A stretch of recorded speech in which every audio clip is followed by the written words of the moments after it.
Back to my channel, and today we're going to be reviewing episode 3 of Superman and Lois, titled The Perks of Not Being a Wallflower. A disclaimer of going into this episode. This is not a bad episode.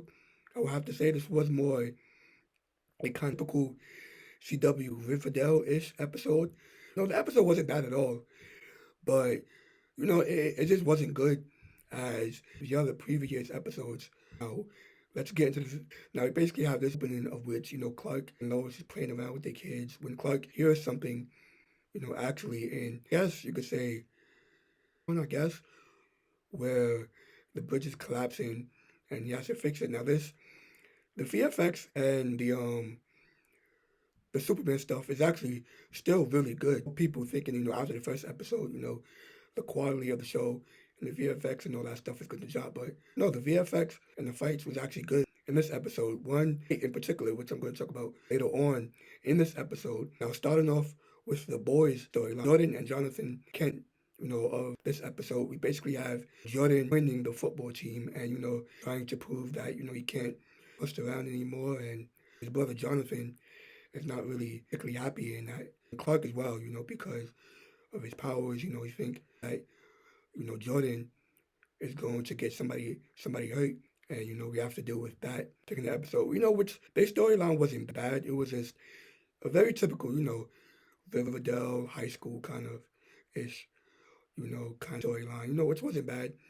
It's also we had to deal with, in the same boat more when the Lang's daughter in this episode, which wasn't bad. It was kind of turning me off. It wasn't really the intriguing part of this episode.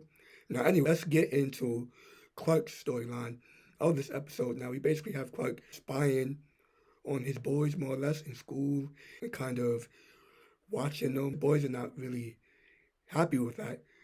We basically have Clark, still struggling to be father and Superman at the same time. So, actually, it was really more or less of Clark in this episode more than it was Jonathan and Jordan's storyline of this whole entire episode, dealing with that teen drama. Now let's talk about in my opinion, probably the best part of this episode, which was Lois Lane's storyline of this episode. So basically, she still has this kind of grudge against Morgan Edge, and she's kind of wanted to continue this investigation into him. When this woman, Miss Powell, I'm gonna call her. She basically comes in and says, "Hey, my son, had an opportunity with Morgan Edge, and all of a sudden, he came up missing. Can you investigate into that?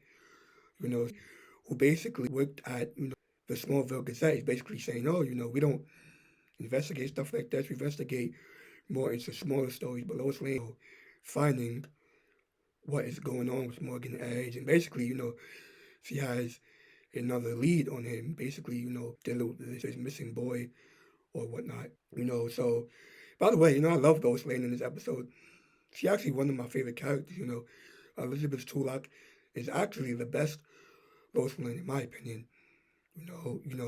She's actually better in my opinion than Amy Adams, Lois Lane, which was in Man of Steel opinion.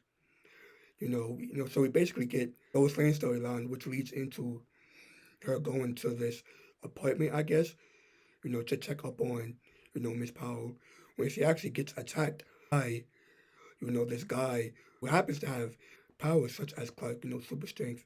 He doesn't have supervision, just has super strength. When Lane is getting attacked by him, which boom, Superman comes in and saves her. This fight scene was great. This fight scene, the VFX, the fight scene, absolutely amazing. Now, basically going, you know, towards the end of this episode, we basically have this heart-to-heart kind of reconciliation between Clark and Jordan of this episode. Clark is basically, going to let Jordan join the football team, if he can control his powers. But Clark is actually the assistant coach of the football team now. So he's basically, kind of keeping an eye on the boys, while being an assistant coach for them. Which is kind of smart on his part. Nickly back with Lois Lane, they are folded back, with Lois Lane being attacked, she is basically running head into basically her and the woman that works there with her is basically now going to be doing a full investigation on this boy and an edge. In the post credit scene that we have, we basically see the man that attacked Lois Lane in the apartment. He's basically talking to someone. We don't know who he's talking to, but this woman with heat vision basically comes in and kills him. This is really kind of interesting now. You know, do we have another Kryptonian on Earth now? What is the deal with this woman? So that's very interesting to me. Now, this episode wasn't bad. It was an average episode. I give it a probably 6 out of 10. So I think if it wasn't for the Lois Lane stuff, this episode probably would have been a 3 for me. But yeah, anyways, guys, if you like what you see, make sure you give a like, comment, subscribe. See you guys in the next video. Peace.